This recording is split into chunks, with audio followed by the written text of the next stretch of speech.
अभी 3 वीडियो बन चुके हैं इसके और जैन तक पढ़ा चुकी हूँ।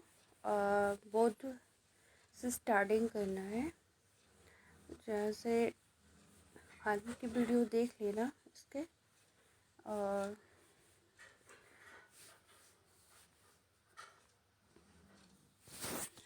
बौद्ध धर्म के संस्थापक गौतम बुद्ध थे। इन्हें एशिया का ज्योति पुरुष, लाइट ऑफ एशिया कहा जाता है। गौतम बुद्ध का जन्म 563 ईसा पूर्व में कपिलवस्तु के लुम्बिनी नामक स्थान पर हुआ था। इनके पिता शत्रुघ्न शकगण के मुखिया थे। इनकी माता महादेवी की मृत्यु उनके जन्म के 7वें दिन में हो गई थी। इनका लालन पालन सौतेली माँ प्रजापति गौतमी ने किया था। उनके बचपन का नाम सिद्धार्थ था। गौतम बुद्ध का विवाह 16 वर्ष की अवस्था में यशोधरा के साथ ही हुआ। उनके पुत्र का नाम राहुल था। सिद्धार्थ अब कपिलवस्तु की सिर पर निकले तो उन्होंने निम्न 4 दृश्यों को देखा है: बूढ़ा व्यक्ति, सेकंड एक बीमार व्यक्ति और थर्ड चौथा एक सन्यासी। संसारिक समस्याओं से व्यथित होकर सिद्धार्थ ने 29 वर्ष की अवस्था में गृह त्याग किया है, जिससे बौद्ध धर्म में महानिष्क्रम कहा गया है। गृह त्याग करने के बाद सिद्धार्थ बुद्ध ने वैशाली के अलार कलाम से संख्या दर्शन की शिक्षा ग्रहण की। अलार कलाम सिद्धार्थ के प्रथम गुरु हुए, जिससे उन्होंने शून्य का ज्ञान प्राप्त किया। अलार कलाम के बाद सिद्धार्थ ने राजगिरी के रुद्रमुक्त से शिक्षा ग्रहण की, जिससे उन्होंने योग के ज्ञान प्राप्त किया।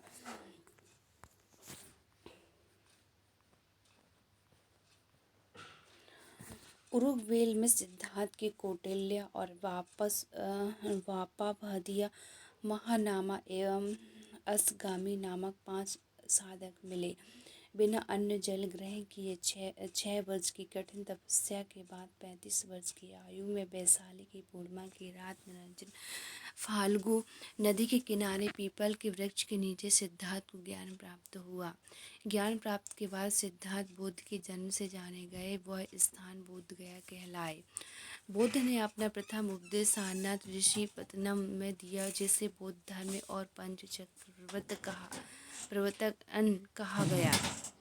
बुद्ध ने अपने उपदेश जन साधारण की भाषा पाली में दिए और बुद्ध ने अपने उपदेश कौशल वैशाली कौशाम्बी अन्य राज्यों में दिए। सर्वाधिक उपदेश कौशल देश की राजधानी श्रीवस्ती में। इनके प्रमुख अनुयायी शासक थे बिम्बिसार, प्रसेनजित व उदयन। बुद्ध की मृत्यु के 80 वर्ष की अवस्था में 483 ईस्वी पूर्व में कुशी नारा देवरिया उत्तर प्रदेश में चुंदर द्वारा अर्पित भोजन करने की बात हो गई, जिन्हें बौद्ध धर्म में महापरिनिर्वाण कहा गया है। मल्लों ने अत्यंत सम्मान पूर्वक बुद्ध की अंत्येष्टि संस्कार किया। एक अनुष्टि के अनुसार मृत्यु के बाद बुद्ध के शरीर के अवशेषों को 8 भागों में बांटकर उन पर 8 स्तूपों का निर्माण कराया गया।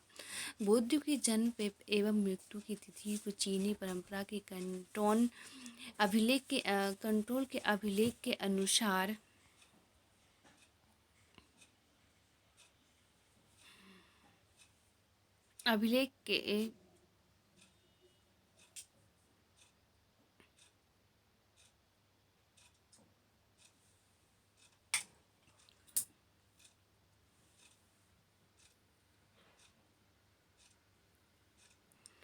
बुद्ध की जन्म की मृत्यु तिथि को चीनी परंपरा के कंटोन अभिलेख के आधार पर निश्चित किया गया। बौद्ध धर्म के बारे में हमें विशुद्ध ज्ञान त्रिपिटक और विनय पिटक और सूत्र पिटक व अभिधम्म पिटक से प्राप्त होता है। तीनों पिटकों की भाषा पालित है।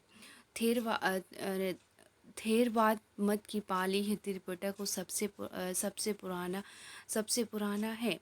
सूत्र पिटक में बुद्ध के धार्मिक सिद्धांतों को संवाद के रूप में संकलित किया गया है। विनय पिटक में संघ के भिक्षु व भिक्षुणी इनके लिए बनाए गए नियमों को संग्रह किया गया है और इसमें संघ के अनुशासन के तोड़ने पर किए जाने वाले प्रत्याशितों की सूची भी दी गई है। अभिधम्म पिटक में सूत्र पिटक में वर्णित सिद्धांतों की सुव्यवस्था और अनुशील के लिए आवश्यक सूचियों के सारांश तथा प्रश्नोत्तरी के समावेशन किया गया है। पाली त्रिपिटक को पहली शताब्दी ईसा पूर्व में श्रीलंका के शासक बतग्यामनी की देखरेख में पहली बार लिपिबद्ध किया गया है। सूत्र पिटक के 5 निकाय हैं, दीघ्य, पंचजम और संयुक्त अंगुत्तर और खुदक। बुद्ध के जन्मों से जुड़ी जातक कथाएं खुदक निकाय और की 15 पुस्तकों में से एक है। खुदक निकाय में धम्मपद, नैतिकता, उपदेशों का पद्यात्मक और संकलन, थेर गाथा बौद्ध भिक्षुओं की गीत और थेरी गाथा बौद्ध भिक्षुणियों की गीत है। बौद्ध धर्म के मूलत अनिश्चयवादी है, इसमें आत्मा की परिकल्पना भी की नहीं है। बौद्ध धर्म में पुण्य जन्म की मान्यता है। तृष्णाओं की भीक्षण को जानने की अवस्था ही बुद्ध ने निवारण कहा है। विश्व दुखों से भरा है, इस सिद्धांत बौद्ध ने उपनिवेश से लिया है। बौद्ध के अनुयायी 2 भागों में विभाजित थे। भिक्षु बौद्ध धर्म के प्रचार के लिए उन्होंने संन्यास ग्रहण किया है, उन्हें भिक्षु कहा गया। उपासक गृहस्थ जीवन व्यतीत करते हुए बौद्ध धर्म अपनाने वालों को उपासक कहा गया है। बौद्ध धर्म के वरिष्ठ संध्यावी को थेरी के रूप में जाना जाता था। बौद्ध संघ में सम्मिलित होने के लिए न्यूनतम आयु सीमा 15 वर्ष की थी। बौद्ध संघ में प्रविष्ट होने को उपसंप्रदा कहा जाता था। बौद्ध धर्म के 3 रत्न हैं, बौद्ध सम्य और संघ। अद्भुत भारत लेख है।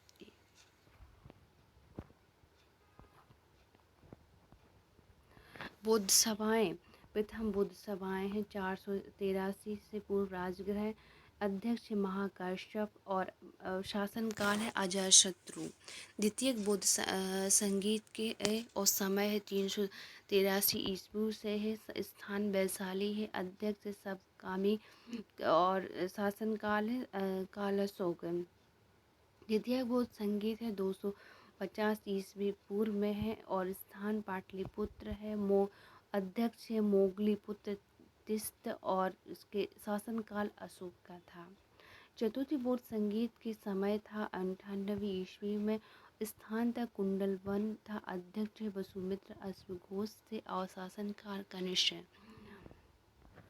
चतुर्थी बौद्ध संगीत के बाद बौद्ध धर्म के 2 भागों में हीनयान महायान में विभाजित हो गया। बौद्ध धर्म के महायान संप्रदाय का आदर्श बुद्ध सत्य है और बुद्ध सत्य के दूसरे के कल्याण को प्राथमिकता देते हुए अपने निर्माण में विलंबित करते हुए हीनयान का आदर्श आहत पद को प्राप्त करना है। जो व्यक्ति अपनी साधना से निवारण की प्राप्ति करते हैं उन्हें ही आहत कहा जाता है। धार्मिक जुलूस का प्रारंभ सबसे पहले बौद्ध धर्म के द्वारा प्रारंभ किया गया है। बौद्धों की सबसे पवित्र त्योहार वैशाली पूर्णिमा है, जिसे बौद्ध पूर्णिमा के नाम से जाना जाता है। इसका महत्व इसलिए है कि बौद्ध पूर्णिमा के ही दिन बुद्ध का जन्म, ज्ञान की प्राप्ति एवं महापरिनिर्वाण की प्राप्ति हुई है। बुद्ध ने संसारी दुख के संबंध में 4 आर्य सत्य को उपदेश दिए हैं। पहला दुख, दूसरा दुख संप्रदाय और तीसरा दुख निरोध और चौथा है दुख निरोधगामिनी प्रतिपाद। इन संसारी दुखों से मुक्ति हेतु बुद्ध ने अष्टांगिक मार्ग की बात कही है। ये साधन है सम्यक दृष्टि, सम्यक संकल्प, सम्यक वाणी, सम्यक कर्म, सम्यक आजीव, सम्यक व्यायाम, सम्यक स्मृति और सम्यक समाधि। बुद्ध के अनुसार अष्टांगिक मार्गों के पालन करने के उपरांत मनुष्य की भाव तृष्णा नष्ट हो जाती है और उससे निर्वाण प्राप्त हो जाता है। निर्वाण बौद्ध धर्म का परम लक्ष्य, जिसका अर्थ है दीपक का बुझ जाना, जीवन मरण चक्र से मुक्त हो जाना। बुद्ध ने निर्वाण प्राप्त को सरल बनाने के लिए निम्न 10 शीलों पर बल दिया है। अहिंसा, सत्य, चोरी न करना, अपरिग्रह, किसी प्रकार की संपत्ति न रखना, सेवन न करना, असमय भोजन न करना, साथ में सुख में बिस्तर पर नहीं सोना, 8 धन संचय न करना, 9 स्त्रियों से दूर रहना और 10 नेत्रगान आदि से दूर रहना। गृहस्थों के लिए केवल और प्रथम 5 शील और भिक्षुओं के लिए दसों शील मानना अनिवार्य था। बुद्ध ने माध्यम मार्ग के माध्यम के प्रतिपादन का उपदेश दिया है। अनिश्चयवाद के संबंध में बौद्ध धर्म एवं जैन धर्म में समानता है। जातक कथाएं प्रदर्शन करती है कि बुद्ध सत्व का अवतार मनुष्य के रूप में भी हो सकता है तथा पशुओं के रूप में भी। बौद्ध सत्व के रूप में पुनर्जन्मों की दीर्घ श्रृंखला के अंतर्गत बुद्ध ने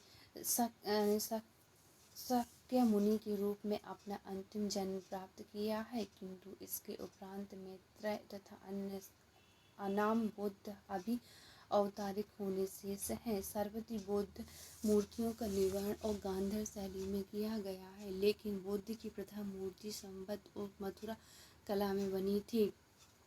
तिब्बत, भूटान एवं पड़ोसी देशों में बौद्ध धर्म का प्रचार परम संभव गुरु रिन 5 ने किया है। इनका संबंध बौद्ध धर्म की ब्रजयान शाखाओं से था। इनकी 123 फीट ऊंची मूर्ति हिमाचल प्रदेश रेवासर झील में है। भारत में उपासना की जाने वाली प्रथम मूर्ति संबत बुद्ध की थी। स्तूप वैदिक काल से भारत में प्रचलित सावधान टीले थे, जिनमें से मृतकों के अवशेष और राख को रखा जाता था। अशोक के शासन काल में स्तूप कला अपनी चरमोत्कर्ष पर पहुंच गए है। उसने अपने राजकाल के दौरान लगभग 84 स्तूप बनवाए 84,000 स्तूप बनवाए।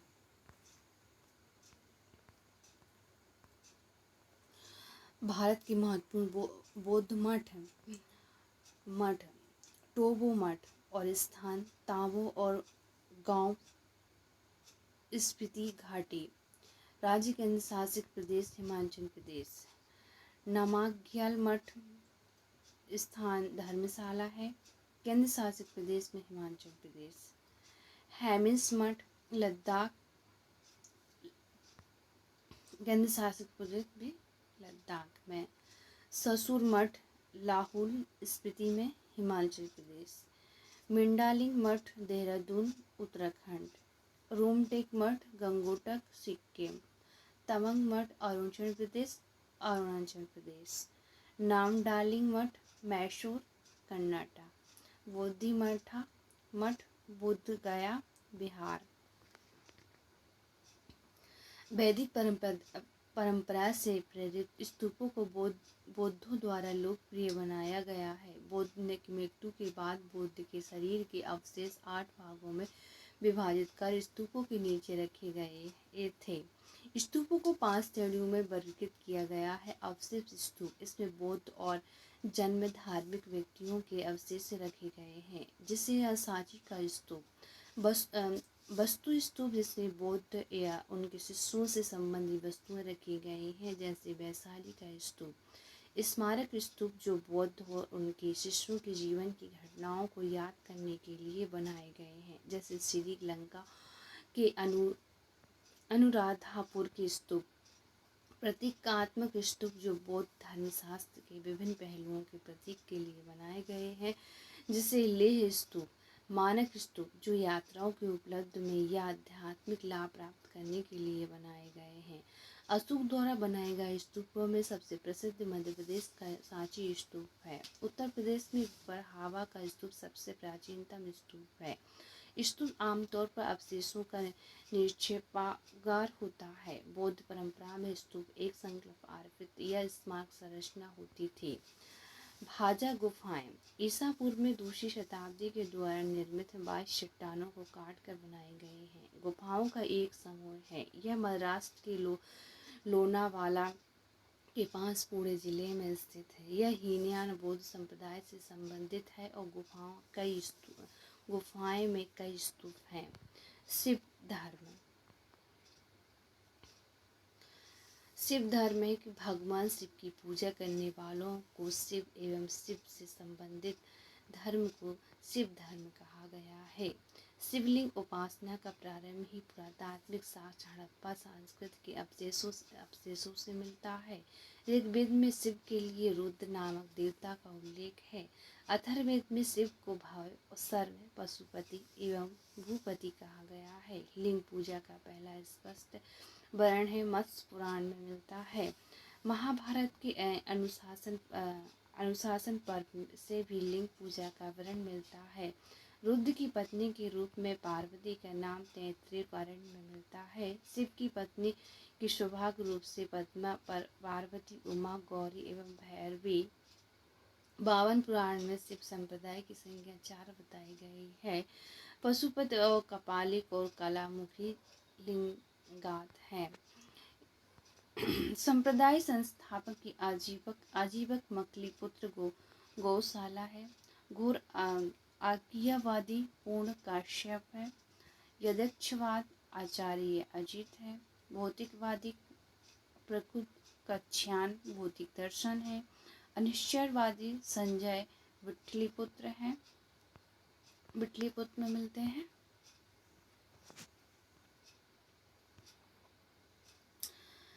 पशुपत संप्रदाय शिवों को सर्वाधिक प्राचीन संप्रदाय है। इसके संस्थापक लकुलिश थे, जिन्हें भगवान शिव के 18 अवतारों में से एक माना जाता है। पशुपत संप्रदाय के अनुयायियों को पंचार्थिक कहा गया है। इस मत का प्रमुख सिद्धांतिक ग्रंथ पशुपत सूत्र है। श्रीकर पंडित एक विख्यात और पशुपत आचार्य थे, जो कपालिक संप्रदाय के इष्ट देव भैरव थे। इस संप्रदाय का प्रमुख केंद्र ही सैल नामक स्थान था। कलामुख संप्रदाय के अनुयायियों को शिव पुराण में महावृत्तांतधार कहा गया है। इस संप्रदाय के लोग नर कपाल में ही भोजन, जल तथा सुरापान करते हैं और साथ ही अपने शरीर पर चिंता की भस्म मिलते हैं। लिंगायत संप्रदाय दक्षिण में प्रचलित था। इन्हें जगत भी कहा जाता था।